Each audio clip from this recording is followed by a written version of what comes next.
좋을 것 같습니다. 오늘 특별히 푸른초장교회 교사 헌신 예배로 드리는 걸로 제가 알고 있습니다. 아마 담임 목사님, 이제 임종구 목사님께서 왜 저를 부르셨나 좀 고민을 해보게 되었습니다.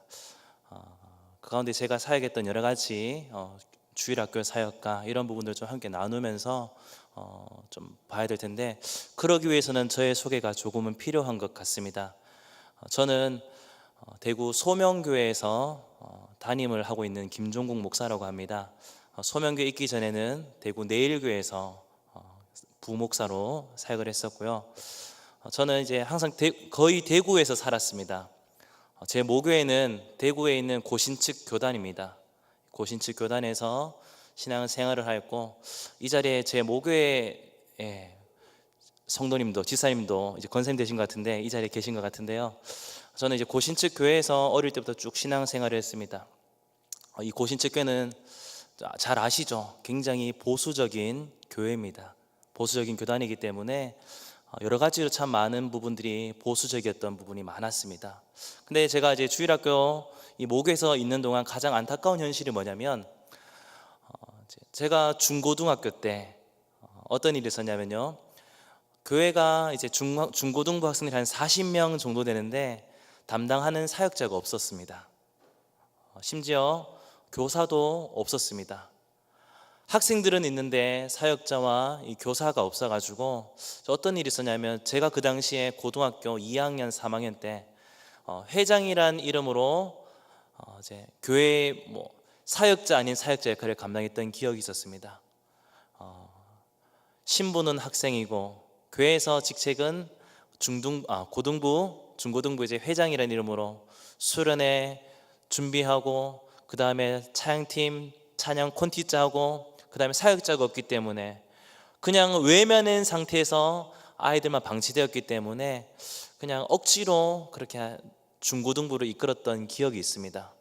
고등학교 때요. 그러면서 제 안에는 이 다음 세대에 대한 교육에 대한 안타까운 마음들이 굉장히 많이 있었습니다.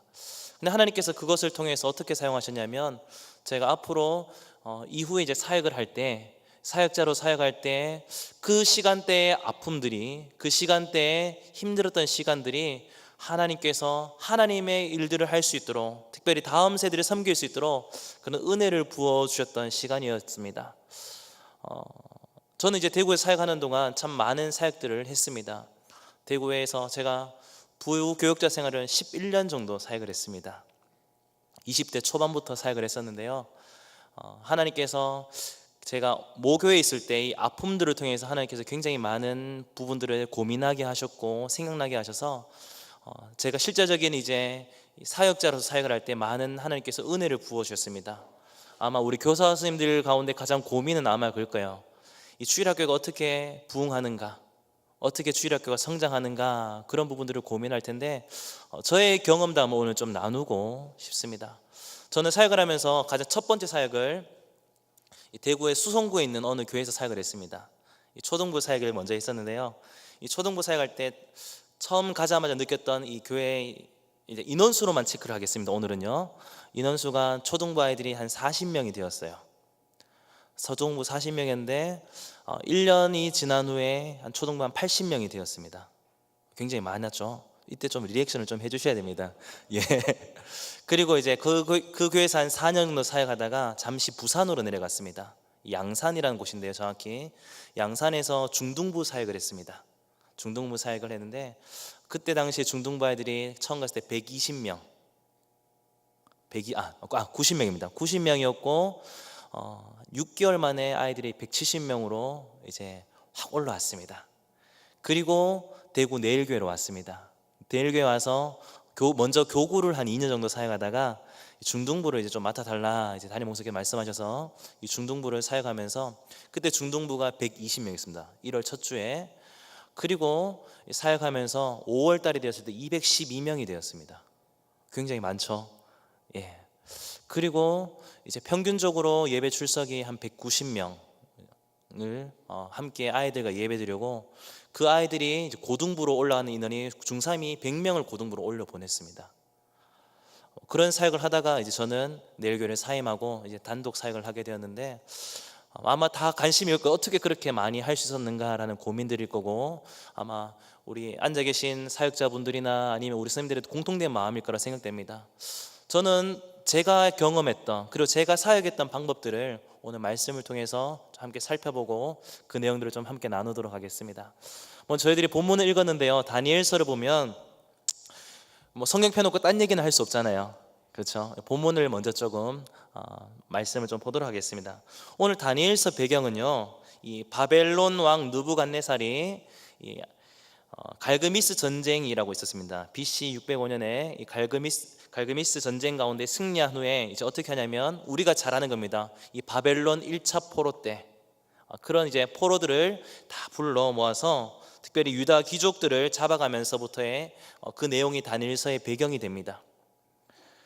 이 바벨론 왕 느부갓네살은요, 이제 왕이 되었고 전쟁에서 이기고 난 후에 이제 자신이 통치하는 영역들을 점점 확장시키고, 자신이 다스릴 이 바벨론 제국을 든든하게 세우기 위해서 어떤 정책을 펼쳤냐면요, 유능한 사람을 세우는 정책들을 세우게 되었습니다.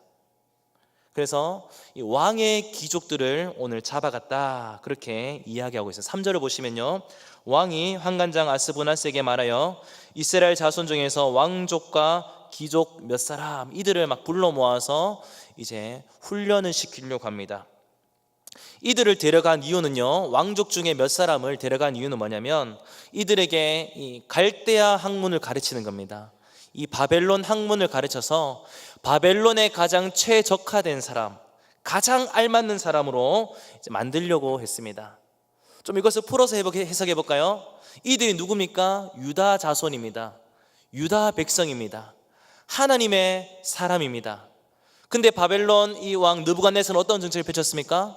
하나님의 사람을 세상의 사람으로, 자기를 따르는 사람으로 만들려고 했다는 거예요. 근데 이게 굉장히 좀 중요한 이유가 뭐냐면, 지금 이 땅의 교육의 현실이 이렇다는 겁니다. 지금 이 땅에 가르치는 모든 교육이 하나님을 닮아가고 하나님을 알아가야 되는데 어떻게 합니까? 세상을 쫓아가는 교육으로, 그리고 세상을 향해서 나가는, 세상에서만 성공하면 된다라는 교육으로 가르치고 있다는 겁니다. 하나님보다 세상을 더 사랑하도록, 하나님보다 세상의 기준으로 살아가도록 만들어버리고 있다는 것입니다. 문제는 뭐냐면, 우리 다음 세대 아이들이 이러한 위험 가운데 노출되어 있다는 겁니다. 본문을 계속해서 보시면요, 이 느부갓네살 왕이 이제 이런 정책을 펼치기 위해서 학교를 하나 만들었습니다. 어떤 학교냐면요, 이 왕궁에 설 만한 소년들을 모집합니다. 이 바벨론 교육에 최적화된 사람을 만들기 위해서 이 학교를 만들고 여기 입학 조건을 만들었습니다. 우리 오늘 4절을 한번 같이 읽어보도록 하겠습니다. 4절입니다. 곧 흠이 없고 용모가 아름다우며 지식에 통달하며 학문에 익숙하여 왕궁에 설 만한 소녀를 데려오게 하였고 그들에게 갈대아 사람의 학문과 언어를 가르치게 하였고. 아멘. 느부갓네살 왕이 만든 입학 조건을 보시면요, 먼저 흠이 없고 용모가 아름다워야 된다, 이렇게 조건을 걸었습니다. 흔히 요즘 표현으로 외모지상주의입니다. 일단은 외모가 되어야만 이 바벨론 왕 느부갓네살이 만든 조건에 들어오게 되는 겁니다. 두 번째는 뭡니까? 지혜와 지식에 통달해야 된다, 그렇게 말합니다. 또한 학문에 익숙해야 된다랍니다. 한마디로 공부 잘해야 된다는 거예요. 공부 잘하는 사람이 와서 이 나라를 다스려야 된다, 내 밑에서 열심히 일해야 된다, 그렇게 이야기하면서 이런 입학 조건을 만들었습니다. 그런데 이 학교에만 들어가면요, 굉장히 많은 혜택을 누리게 됩니다. 어떤 혜택을 누리게 되냐면요, 4절에 보면 바벨론의 모든 학문을 배웁니다. 국비 무료 교육을 받게 되는 거예요.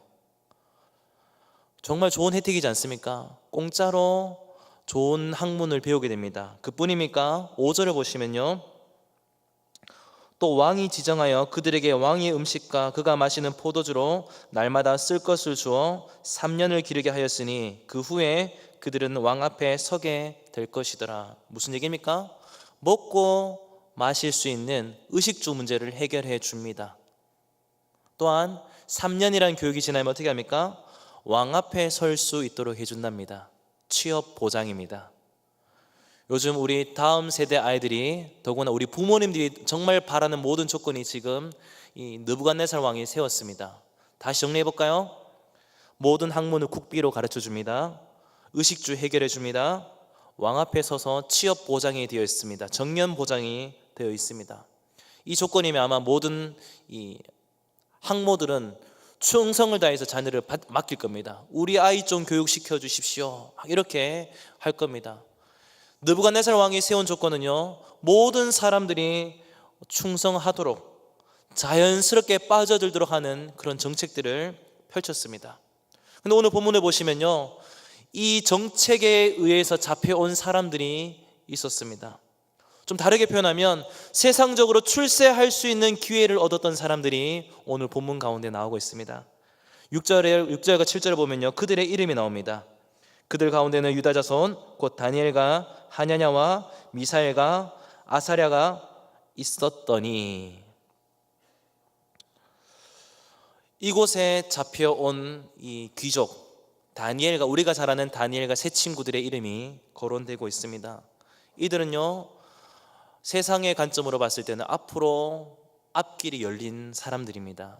앞으로 모든 것을 걱정할 필요가 없는 그런 학생들입니다. 근데 이제 느부갓네살 왕이 이들을 잡아온 후에 어떻게 하냐면요, 이들의 정체성을 지우기 위해서 어떤 정책을 펼치냐면 이름을 다 바꿔버립니다.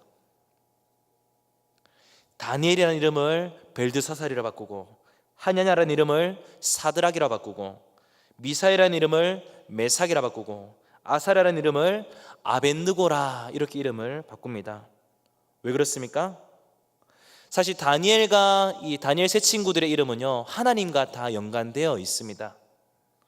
이 다니엘이라는 뜻은요, 하나님은 나의 심판, 이런 뜻을 가지고 있습니다. 근데 그 이름 어떻게 바꿉니까? 벨드사살, 벨이 보호한다, 이런 뜻을 가지고 있고요. 하냐는 어떤 뜻을 가지고 있습니까? 여호와는 은혜로우시다 라는 뜻을 가지고 있습니다. 근데 이름을요, 사드락이라고 바꿉니다. 사드락의 뜻은요, 아쿠의 명령, 이런 뜻을 가지고 있고요. 그 다음 미사엘, 하나님 같은 자 누구인가, 이 이름을 어떻게 바꾸냐면 메삭으로 바꿉니다. 아쿠 같은 자가 누구인가. 그리고 마지막으로 이 아사랴, 여호와께서 도우셨다, 이 이름 뭐라고 바꾸냐면요, 아벳느고랍니다. 느고의 신하, 이런 뜻을 가지고 있는데, 이 바뀐 이름은요, 당시 바벨론의 신들의 이름과 다 연관되어 있습니다. 즉 하나님의 이름과 연관되어 있던 유다 자손들의 이름을 어떻게 바꿉니까?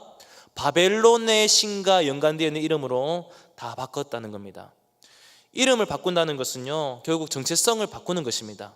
정체성을 흔들어 버리는 것입니다. 지금 세상은요, 우리 자녀들을 이렇게 공격하고 있다는 거예요. 우리의 자녀들의 믿음의 정체성을, 신앙의 정체성을 흔들어 버리기 위해서 온갖 방법을 동원해서 우리 자녀들을 건드리고 있다는 겁니다. BC 605년 전에 있었던 그 일들이 지금 2019년 지금 현재에도 일어나고 있는 교육의 현실입니다. 우리 아이들이 학교에서, 학원에서 이런 어려움을 겪고 있다는 것입니다. 신앙의 충돌을 날마다 경험하면서 가슴 아파하고 있다는 것입니다. 이럴 때 우리는 어떻게 되겠습니까? 오늘 본문을 보시면요, 오늘 8절 한번 보시겠습니까? 이런 시대 가운데 전혀 반대의 삶을 살기로 결정한 자들이 나옵니다. 오늘 8절을 보시면요, 다니엘은 뜻을 정하여 왕의 음식과 그가 마시는 포도주로 자기를 더럽히지 아니하리라, 이렇게 합니다. 저를 좀 봐주시고요. 이 뜻을 정하여, 우리가 많이 들었을 것입니다. 이 뜻을 정하여라는 말은 어떤 뜻을 가지고 있냐면요, 튜닝하다, 조율하다, 이런 뜻을 가지고 있습니다. 정체성을 흔들어버리는 세상 가운데 어떻게 합니까? 흔들리지 않고 다시 한번 조율하는 겁니다.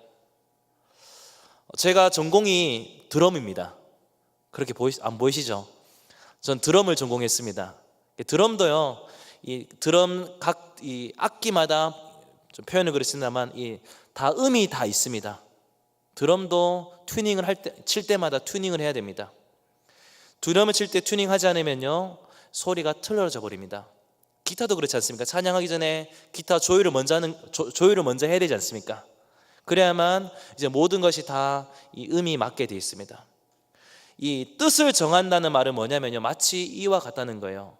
무엇인가 하기 전에 조율하는 것처럼 순간순간 몰려오는 시험과 여러 가지 어려운 가운데 그때그때마다 튜닝을 하는 겁니다. 바른 신앙관으로 튜닝하는 겁니다. 이것이 하나님이 기뻐하시는 일인지 아니면 하나님이 싫어하시는지 순간순간마다 튜닝을 한다는 겁니다. 정체성을 흔들어버리는 세상에 도전이 오게 되면요 다시 조율하는 겁니다. 흔들리면 다시 조율하는 겁니다. 또 시험이 오면 다시 한번 조율하는 겁니다. 그래서 어떻게 합니까? 왕의 음식과 포도주로 자신을 더럽히지 않기로 결단했습니다. 음식을 먹지 않기로 작정했다는 겁니다. 왜 이들이 이런 결정을 내렸습니까? 왜 그랬을 것 같아요? 음식이 맛없어서 그렇습니까? 아니죠. 정체성과 관련되어 있습니다. 우상에게 바쳐진 음식을 절대 먹지 않겠다고 결정하는 겁니다. 끝까지 신앙의 정체성을 지키려고 했습니다. 이 다니엘의 이런 행동은요 하나님의 말씀에 근거한 이 구별된 거룩한 삶을 살고자 결단하는 신앙의 고백의 결과이기도 하였습니다. 그렇게 다니엘과 그의 세 친구들은 하나님의 흔적을 지우려 가는 세상의 거대한 도전 앞에 담대히 뜻을 정하여 하나님이 원하시는 삶을 살기로 결정을 했다는 겁니다. 그래서 환관장에게 저는 그렇게 할 수 없습니다. 저는 아무리 저에게 좋은 조건이 온다 할지라도 저는 그렇게 살아갈 수가 없습니다 라고 거부권을 행사했다는 겁니다. 그때 어떤 일이 일어났습니까? 9절을 보시면요 하나님이 다니엘로 하여금 환관장에게 은혜와 긍휼을 얻게 하셨다 이렇게 말하고 있습니다. 다니엘과 세 친구들에게 이길 수 있는 거대한 도전 앞에 담대히 맞서 싸워 이길 수 있는 힘과 용기를 주셨다는 거예요. 그뿐입니까? 환관장을 통해서 의외의 호의를 베풀게 해 주셨습니다. 환관장 자신은요 왕을 무서워하지만 다니엘을 돕기로 그렇게 했다는 것입니다. 저는 사실 이런 약간 비슷한 경험을 한 적이 있습니다. 언제 경험했냐면요 아마 남자들이라면 빠지지 않고 이야기하는 게 군대 얘기일 것입니다. 저 같은 경우는 저는 여러 가지 이제 가정적 어려움 때문에 20살에 군대를 갔습니다. 20살에 군대를 갔는데 이 군대를 가면서 입대를 하면서 기도했어요. 제가 운전병으로 지원했거든요. 하나님, 제가 이제 운전병으로 가게 됐는데 하나님, 이왕 가는 거면 1호차 운전병을 한번 해보고 싶습니다. 하나님 도와주세요. 그렇게 기도하고 갔습니다. 그리고 입대를 했는데 어떻게 됐냐면요 기도한 대로 하나님께서 해주셨어요. 1호차 운전병이었고요 제가 육군으로 들어갔는데 국군으로 빠졌습니다. 그리고 요즘에 한참 시끄러웠던 어느 부대에서 아마 최근에 여러 가지 일로 인해서 많이 시끄러웠던 부대에 제가 그곳으로 이제 들어가게 되었습니다. 병으로 들어가게 됐는데 제가 거기서 1호차 운전병을 했습니다. 기도한 대로 지휘관 운전병, 승용차, 그리고 기도하지 않았던 휴대폰도 들고 다녔습니다. 그리고 사복도 입고 다녔습니다. 저의 이 국가의 신분은 뭐 2등병, 1병이지만 저의 보여지는 모습은 군인이 아니었습니다. 남들이 볼 때는 일반 회사처럼 보였고 그곳에서 제가 군 생활을 했습니다. 그곳에서 군 생활은요 굉장히 좋았어요. 흔히 말하는 로열 패밀리의 생활이었습니다.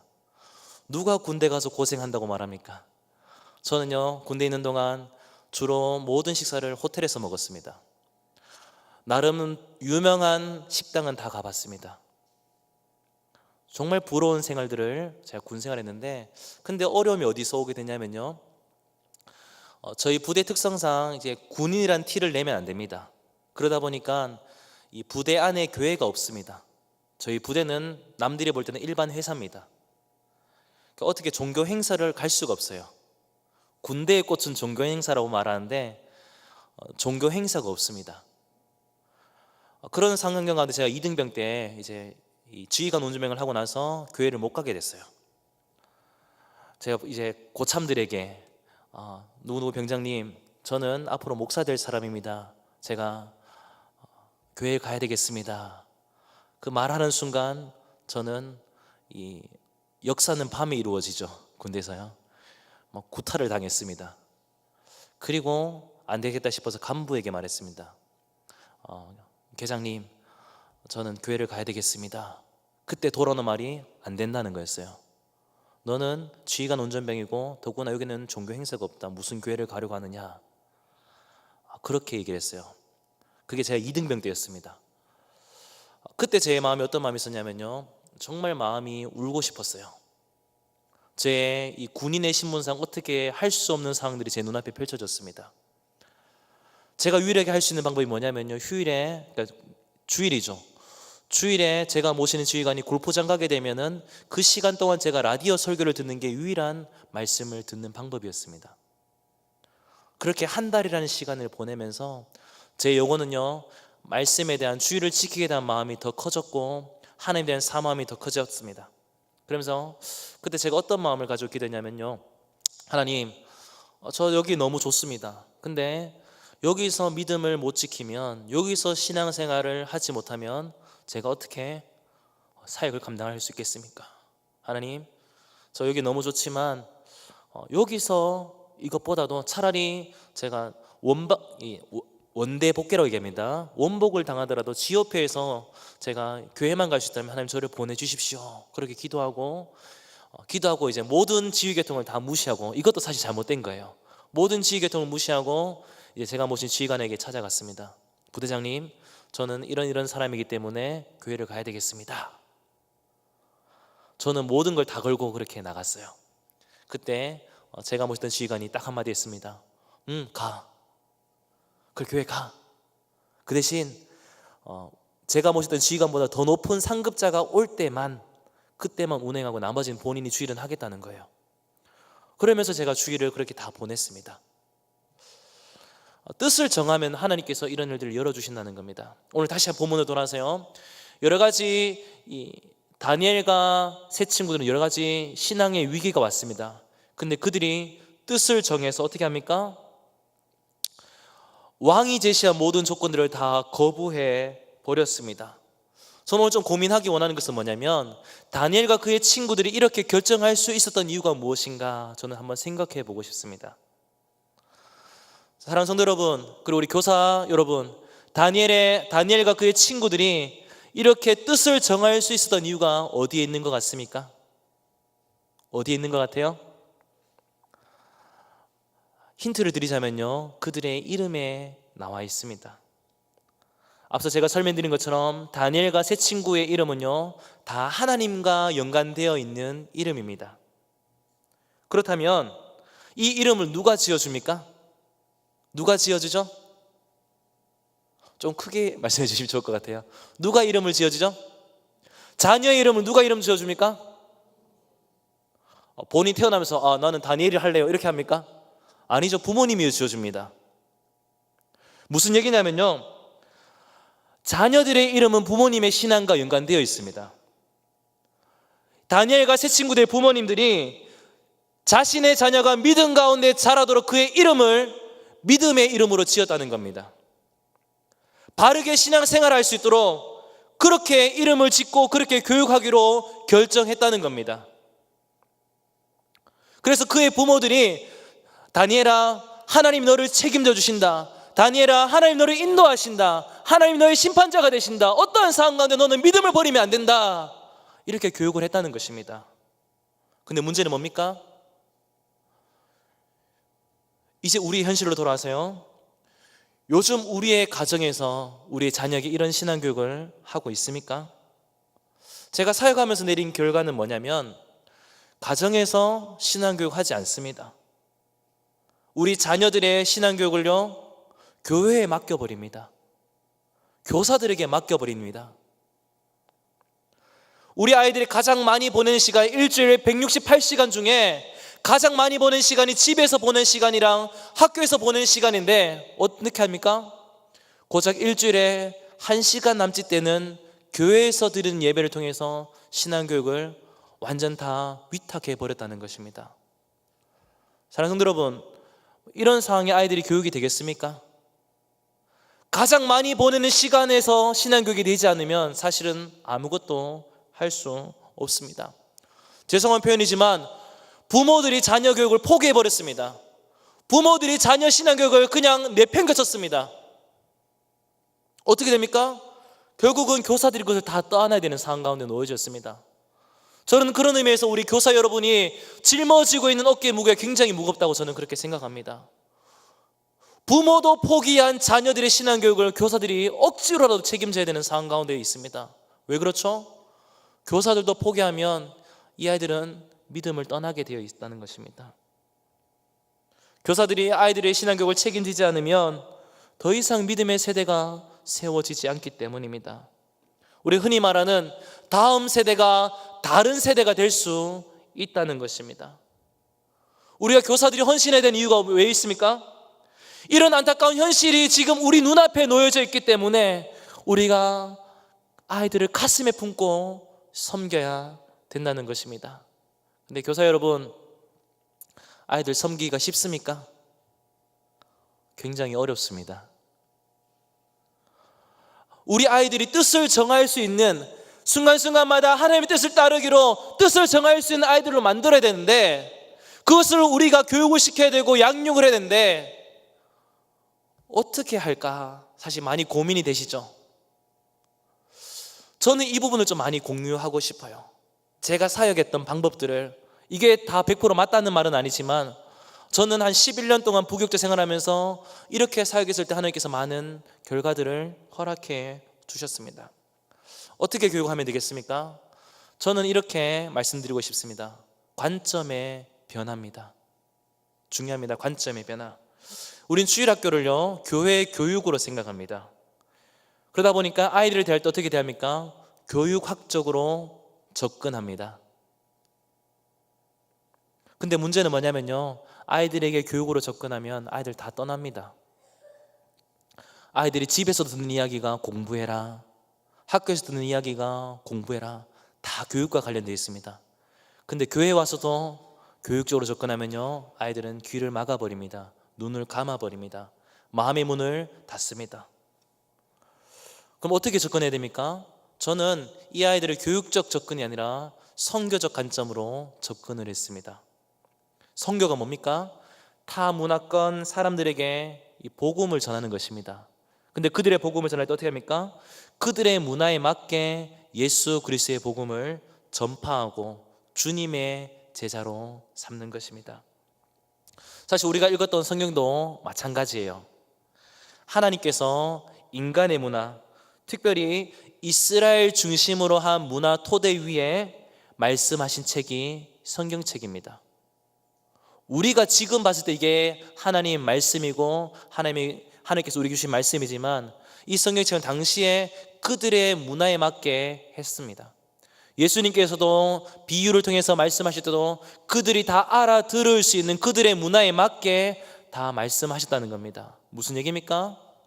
선교적 관점으로 접근을 해야 된다는 겁니다.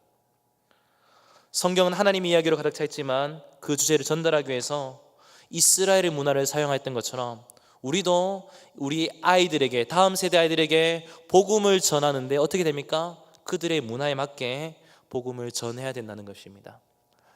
대한민국 복음화율이 중고등부, 초중고등부 복음화율이 몇 프로인지 아십니까? 2017년 기준으로 3.8%입니다. 대구는 더 낮습니다. 근데 선교학적으로 보면요, 복음화율이 5% 미만이게 되면 미전도 종족이다, 이렇게 이야기합니다. 미전도 종족은 뭐냐면 타문화권 도움 없이 자신의 종족 스스로가 복음화 될 수 있는 자원이 없다고 판단하는 겁니다. 무조건 외부에서 도와주어야만 복음이 심겨질 수 있다라고 여기는 것이 미전도 종족입니다. 그게 5% 미만인데 대한민국 초중고등학교 복음화율이 3.8%, 대구는 더 밑에 있습니다. 그렇다면 그들이 어떻게 접근해야 됩니까? 더 이상 교육적으로 접근하는 것이 아니라 선교의 대상으로 접근을 해야 된다는 것입니다. 그렇다면 선교는 어떻게 합니까? 선교는 여러 가지 단계가 있습니다. 먼저는요, 첫 번째는요, 고정관념을 버리는 것입니다. 중요한 이건 꼭 메모하셔야 됩니다. 지금부터요, 고정관념을 버리셔야 됩니다. 제가 사역하면서 가장 많이 부딪혔던 게 뭐냐면, 우리 선생님들 중에 가장 가지고 있는 마음이 뭐죠? 내가 주일학교 때는 안 그랬는데. 혹시 그런 얘기 해보시지 않으셨습니까? 우리 아이들 왜 이런지 모르겠다. 내가 주일학교 때는 안 그랬는데 아이들이 교회 오면 이렇게 해야지 왜 이렇게 안 해? 라는 마음 가지고 있지 않습니까? 한번 생각해 보시죠. 우리 선생님들 이제 나이를 기준으로 따진다면 아마 그때 당시 주일학교는 아마 1980년도 내지 90년도라고 저는 생각됩니다. 근데 그때 당시에 어떤 마음으로 교회 오셨습니까? 예수 믿고 천국 가야지 라는 마음으로 교회 오셨습니까? 아니죠. 사실 그렇지 않아요. 제가 지금까지 수많은 사람들을 많이 만나고 또 얘기해 본 바로는, 제가 지금까지 천국 가고 싶어서 교회 온 사람 딱 한 명 봤습니다. 진짜로요. 처음에 교회 오는 동기는요, 놀고 싶어서 왔어요. 지금 다 그렇잖아요. 와서 그 당시에 탁구 치고 막 방송 노래하고 막 전기 막 이렇게 하면서 그렇게 노시지 않으셨습니까? 그 재미로 사실 교회 왔잖아요. 우리는 그렇게 교회 왔어요. 저는 그렇게 왔어요. 교회에서 방석 싸움하고 그게 재미였습니다. 근데 우리는 시간이 지나면 어떻게 합니까? 내가 주일학교 때는 저러지 않았는데 말세야. 그런 적 없으십니까? 근데 아이들에게 이렇게 접근하면요, 아이들은 더 이상 마음문을 열지 않습니다. 그때는 만약 그 방법을 원하신다면 타임머신 타고 다시 1990년도로 돌아가시면 됩니다. 그리고 그때 그 방법 쓰시면 통하지만 지금은 그 방법이 통하지 않습니다. 그렇다면 어떻게 됩니까? 이제는 그들의 문화를 배워야 합니다. 이게 두 번째 단계입니다. 우리의 고정관념을 깨고 이제는 그들의 문화를 배워야 된다는 것입니다. 여러 가지 문화가 있겠죠. 언어, 표현, 유행, 모든 것들을 다 공부하셔야 됩니다. 제가 교구 사역을 하다가 갑자기 이제 중등부로 가게 됐습니다. 내일교에서요. 그러면서 이제 제가 어떻게 했냐면, 아이들의 언어를 나름대로 저는 다음 세대는 자신 있다고 생각했었어요. 나름대로 그나마 아이들하고 가깝다고 여겼는데, 다시 이제 2017년도에 교육부로 가면서 중등부로 아이들을 섬기면서 제가 이제 멘붕에 빠진 그런 사건이 있었습니다. 뭐냐면 아이들이 SNS를 하거든요. 페이스북 아시죠? 페이스북에 보면 아이들이 막 이제 여러 가지 글을 적습니다. 이제 흔히 말하는 관심을 끌기 위해서 막 글을 올리는데, 어떤 여학생이 이렇게 올렸어요. 조탐. 무슨 뜻인지 아세요? 조탐? 이거 아셔야 됩니다. 이것도 좀 지나간 이야기인데, 조탐이 뭐냐면요, 이 좋아요 타임라인입니다. 좋아요 누르고 댓글을 달면 이 글을 적었던 사람의 페이스북에 가서 똑같이 글을 남겨주는 거예요. 근데 제가 이제 이것을 몰랐던 거예요. 누가 이제 여학생이 조탐 적어놨길래 제가 뭐라고 댓글 적었냐면요, 누구 적었어요. 이해되시죠? 저는 그것을 어떻게 했냐면요, 얘가 누구 좋아한다. 그래서 누구 했는데 얘가 또 댓글 달았어요. 엥? 그래서 다시 배워야 되겠구나 제가 했습니다. 요즘에는 뭐 인싸 이런 표현도 아이들 많이 하는데 사실 배우셔야 됩니다. 근데 이런 배우지 않고 아이들한테 앉아서 할렐루야 앉아봐, 아이들 안 듣습니다. 그리고 제가 아이들 만나면서 어떻게 했냐면요, 표현하는 것도 굉장히 많이 바꾸려고 노력했습니다. 아이들이 할 수 있는, 아이들이 쉽게 다가갈 수 있는, 또 아이들이 반길 수 있는 표현도 많이 하려고 했고, 그 옷도 좀 많이 신경을 썼어요. 제가 사실은 교구 사역을 시작하면서부터 이제 이 캐주얼한 느낌의 옷을 다 버렸습니다. 이제는 어른들을 목양을 해야 되기 때문에 조금, 지금도 젊지만 조금 더 나이 들어 보기 위해서 이 모든 젊은 느낌은 다 버리고 이제 교구에만 올인하겠다고 모든 옷을 다 버렸습니다. 근데 갑자기 중등부 하게 되니까 어떻게 합니까? 아이들을 만날 때면 정장 입고 갈 수 있습니까? 못 가죠. 다시 옷을 다 샀어요. 청바지 사고, 가방, 백팩도 사고, 반바지도 사고. 아이들 만날 때는요 막 그렇게 갑니다. 최대한 아이들틱하게. 그나마 제가 좀 약간 동안이라서 이 아이들 같이 있으면 누가 누군지 잘 몰라요. 그렇게 아이들과 좀 어울리면서 놀았습니다. 그리고 어떻게 하냐면요, 세 번째 단계가 뭐냐면, 이제는 중요한 게 뭡니까? 오랜 시간을 두고 기다려야 됩니다. 제일 중요합니다. 보통 선교를 가게 되면요, 선교사님들이 이제 복음을 전하기까지 걸린 시간이 7년입니다. 처음 2년은 문화를 배우고 7년 동안은요, 이제는 복음을 전하기 위해서 관계를 맺는 시간을 가집니다. 선교지 가서 당장 이슬람 문화권에 가서 예수 믿으십시오 하는 순간 바로 추방당합니다. 하루아침에 사라질 수도 있습니다. 7년이나 동안 철저히 관계를 맺으면서 준비하는 것이죠. 동일합니다. 우리 아이들을 맡을 때, 우리 아이들을 목양할 때 오랜 시간을 두고 아이들이 기다려야 됩니다. 때로는 내 눈에 보기에는 속이 뒤집어질지언정 기다려줘야 됩니다. 아이들이 하는 거 그냥 다 받아줘야 됩니다. 그리고 또 뭡니까? 네 번째 단계는요, 그들 편에 서 주어야 됩니다. 저는 사역하면서 사실 이 부분 때문에 우리 교사 선생님들하고 가장 많이 싸웠습니다. 왜죠? 선생님들이 가지고 있는 관점이 뭐냐면, 내가 주일학교 때는 안 그랬다, 이런 마음이 많았거든요. 그런 마음을 가지고 계신 선생님들하고 아이들이 만날 수는 없습니다. 그럼 제가 할 수 있는 게 뭡니까? 결국은 아이들 편에 서는 방법밖에 없습니다. 그 중에 가장 큰 문제가 뭐냐면 예배 시간 휴대폰 문제였습니다.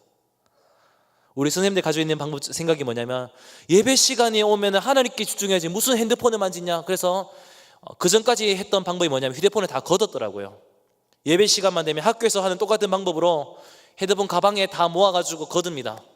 그리고 끝나면 다 돌려주더라고요. 제가 하지 마라 그랬어요.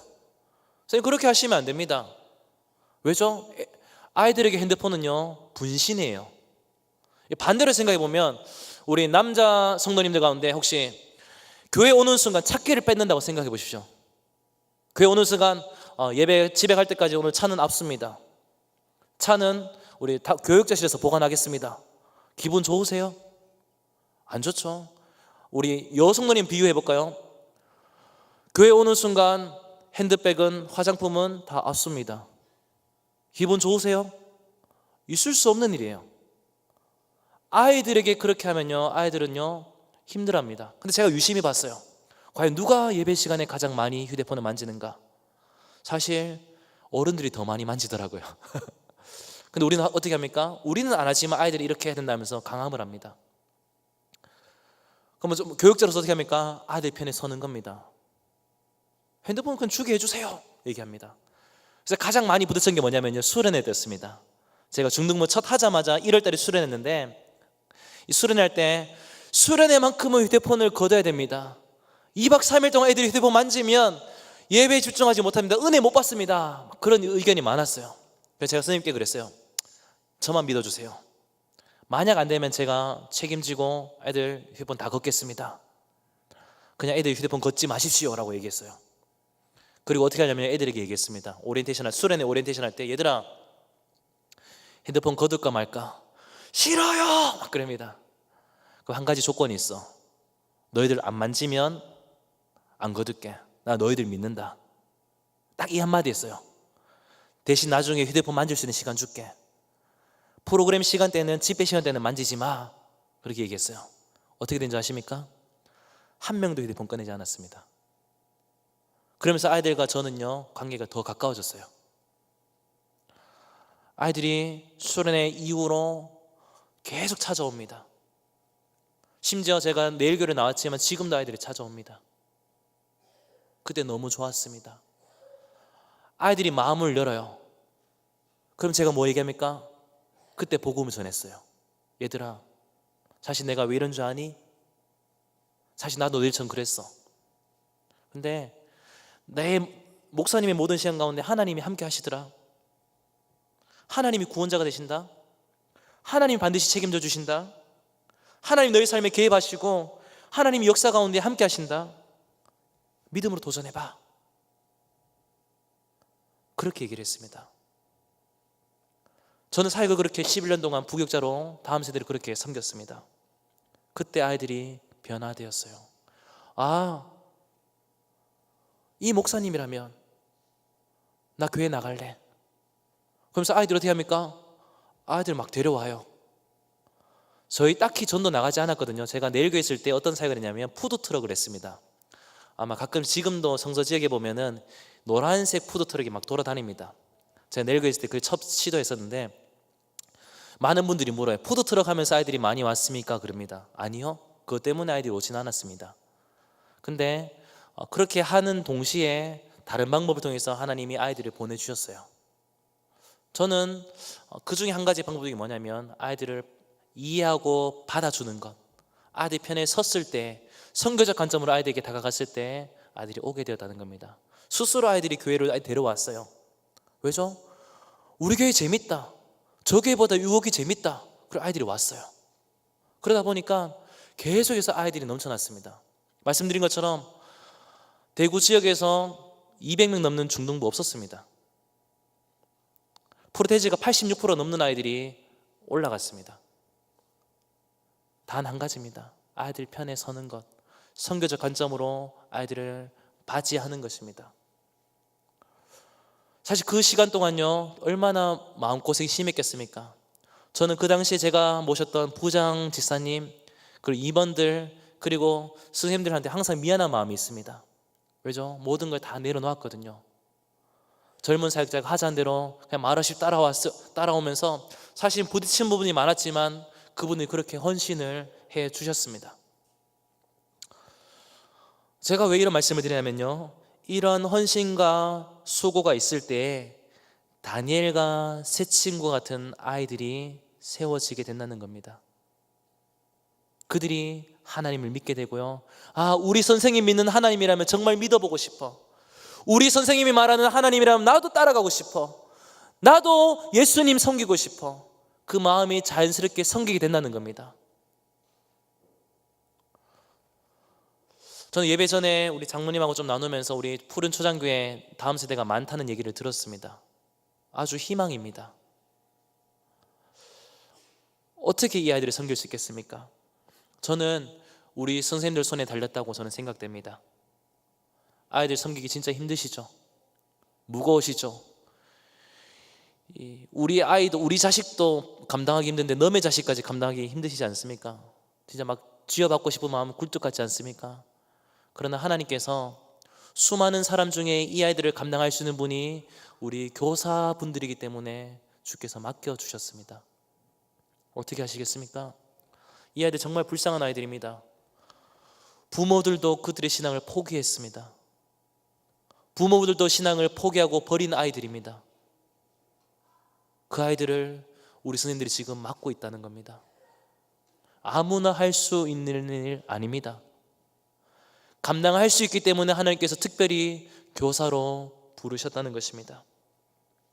저는 이렇게 말씀을 마무리하고 좀 위로하고 마무리하고 싶습니다. 사랑하는 교사 여러분, 조금만 더 힘내주십시오. 지금도 충분히 하고 있습니다. 그 자리를 지키는 것만으로도 충분히 하고 있습니다. 조금만 더 힘내주십시오. 조금만 더 아이들을 안아주십시오. 주께서 나에게 맡겨주신 영혼, 부모도 포기한 우리 아이들의 신앙을 우리가 끝까지 책임져 나가야 되지 않겠습니까? 우리가 책임지며 나가면요, 이 아이들은 앞으로 푸른 초장교회의 든든한 다음 세대가 될 것입니다. 우리가 가르친 아이들이 앞으로 이 푸른 초장교회의 든든한 기둥이 되어서 달서구와 대구 땅 가운데 복음을 전하는 든든한 주의 일꾼들로 세워질 것입니다.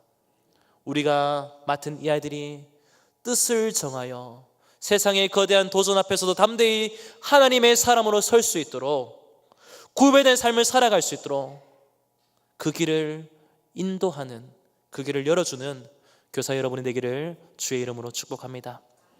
이제 함께 같이 좀 기도하기 원합니다. 이 시간 같이 기도할 때 하나님께서 우리에게 맡겨주신 아이들이 있습니다. 그 아이들의 이름을 좀 불러가면서 또 얼굴을 떠올리면서 좀 기도하기 원합니다. 하나님, 내게 맡겨주신 아이들을 주의 손에 올려드립니다. 부모들도 포기한 신앙교육을 하나님 저에게 맡겨주심을 감사합니다. 내게 맡겨주신 아이들 하나님 끝까지 제가 책임지겠습니다. 하나님께서 나를 받으시고 용납하셨던 것처럼 내게 맡겨주신 아이들을 끝까지 참고 하나님 믿음으로 목양해 내겠습니다. 그래서 우리 아이들이 거대한 세상의 도전 앞에서도 뜻을 정하여 담대히 하나님의 뜻 가운데 거룩한 삶을 살아갈 수 있는 그러한 믿음의 사람이 될 수 있도록 주님, 제가 양육하겠습니다. 제가 목양하겠습니다. 주님, 나를 사용하여 주십소서. 이런 기도 제목 가지고 이 시간 주여 한번 부르며 합심으로 기도하겠습니다. 주여, 살아계신 아버지 하나님, 주의 은혜를 구하며 나아갑니다. 하나님, 푸른 초장교회를 주의 손에 올려드립니다. 하나님, 세우신 교사 선생님들을 주의 손에 올려드립니다. 하나님 아버지, 주께서 맡겨주신 아이들을 하나님 사랑으로 섬기며 아버지의 마음으로 섬기며 눈물로 기도하며 양육하는 가운데 있습니다. 하나님 아버지, 사랑하는 아이들을 끝까지 책임져 나갈 수 있는 교사들이 될 수 있도록 하나님 도와주십소서. 아버지, 때로 힘들고 속상하고 어려운 일이 많지만, 당장 때려치고 싶은 마음도 많이 있지만, 하나님 이 아이들을 감당할 수 있는 사람이 우리 교사들이기에 하나님, 우리 교사들이 헌신하며 다시 한번 마음을 추스리며 나아가기 원합니다. 하나님 도와주셔서, 하나님 잡아주셔서 주께서 맡겨주신 아이들을 잘 목양하며 주께 영광 올려드릴 수 있는 교사들이 될 수 있도록 아버지여 함께하여 주십소서. 성령이여 교사들을 잡아주셔서 아버지여 주의 마음을 가지고 나아가도록 하나님 아버지 함께해 주십소서. 하나님 아버지, 부족한 종을 통하여 이곳 가운데와 주의 말씀을 전할 수 있도록 은혜 부어주심을 감사합니다. 하나님, 푸른 초장교회 다음 세대를 주의 손에 올려드립니다. 앞으로 푸른 초장교회를 이끌어갈 영적 일꾼들입니다. 하나님, 이 아이들이 하나님께 구별된 삶, 세상의 거대한 도전 앞에서 뜻을 정하여 하나님께 구별된 삶을 살아갈 수 있는 믿음의 세대들로 주님 삼아 주십시오. 하나님, 그 일들 위해서 우리를 불러주심을 감사합니다. 교사로 불러주심을 감사합니다. 그 누구보다도 이 아이들을 가장 잘 목양할 수 있는 자들이 우리이기에 주께서 우리에게 교사라는 직분을 맡겨주셨음을 믿음으로 고백합니다. 하나님, 내게 맡겨주신 아이들을 하나님 잘 목양하여 하나님께 구별된 사람으로 살아갈 수 있는 그 일들 가운데 하나님 온전히 쓰임받기 원합니다. 하나님, 기도하는 것은 하나님 우리 교사 선생님들이 아이들을 주의 은혜 가운데 또 주의 사랑으로 잘 목양할 수 있도록 주님 도와주십소서.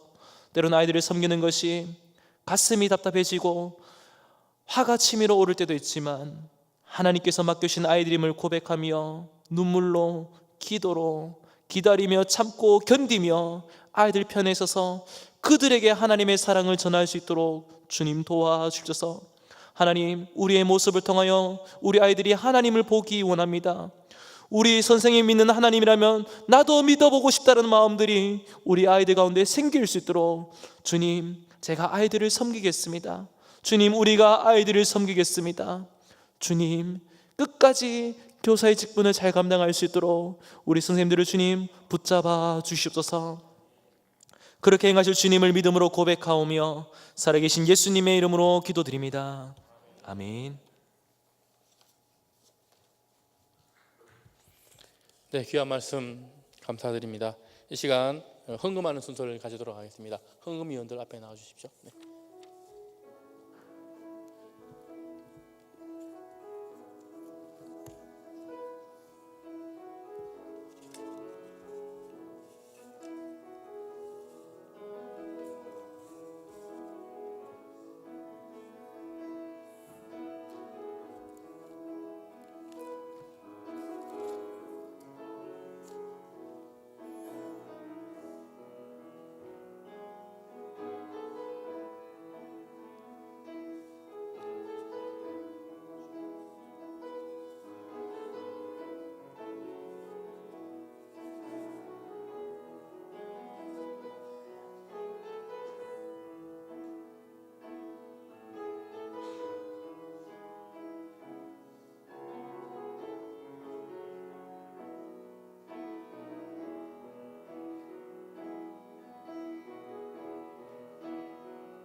네, 헌금을 위해서 백이만 집사님 나오셔서 기도해 주시겠습니다.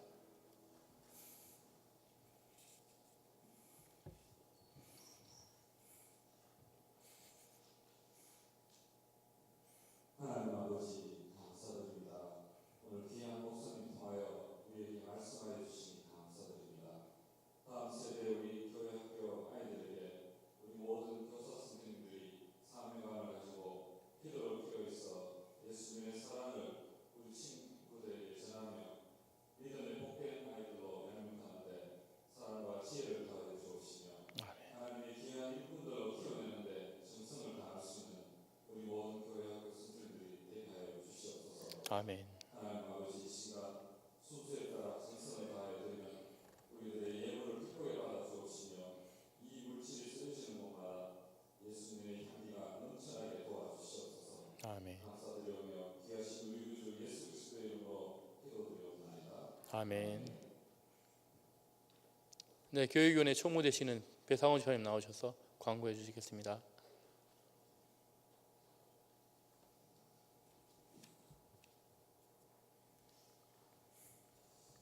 먼저 교육의 현수계를 하신 하나님께 영광 감사드립니다. 제가 말씀을 전하신 소명교회 이동 목사님께 감사드립니다. 늘 주일 학교에 위해 선수를 섬기시는 교육장의 교사 선생님 그리고 허신 예배에 함께하시고 늘 기도 동역하시는 모든 선생님께 감사 인사드립니다. 4월 6일 토요일 내일입니다. 대구노회 주일 학교에서 주관으로 해서 성경 암송수기 그리고 성경 권문배 대회가 발생을 위해서 모두 열심히 드렸습니다.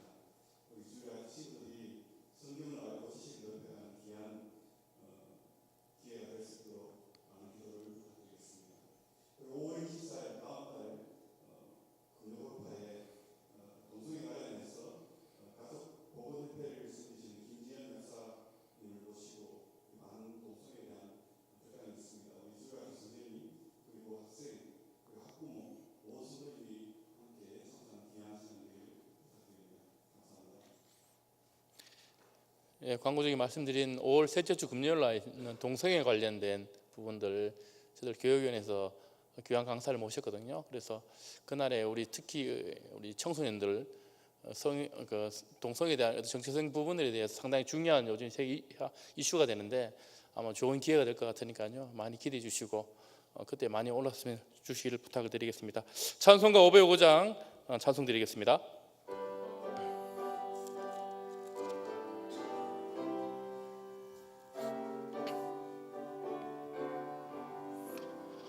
온 세상 위하여 나 복음 전하리 만 백성 모두 나와서 주 말씀 들으라. 죄 중에 빠져서 헤매는 자들아 주님의 음성 듣고서 너 구원 받으라. 전하고 기도해 매일 증인 되리라. 세상 모든 사람 다 듣고 그 사랑 알도록 온 세상 위하여 이 복음 전하리. 저 죄인 회개하고서 주 예수 믿으라. 이 세상 구하려 주 돌아가신 것 증거하지 않으면 그 사랑 모르리. 전하고 기도해 매일 증인 되리라. 세상 모든 사람 다 듣고 그 사랑 알도록 온 세상 위하여 온 세상 위하여 주의 임하니 예수 이름 힘입어 이 복음 전하자. 곳에 나가서 전하지 못해도 나 어느 곳에 있든지 늘 기도 힘쓰리. 전하고 기도해 매일 증인 되리라. 세상 모든 사람 다 듣고 그 사랑 알도록. 김종무 목사님 나오셔서 축도함으로 교육위원회 헌신 예배를 모두 마치겠습니다.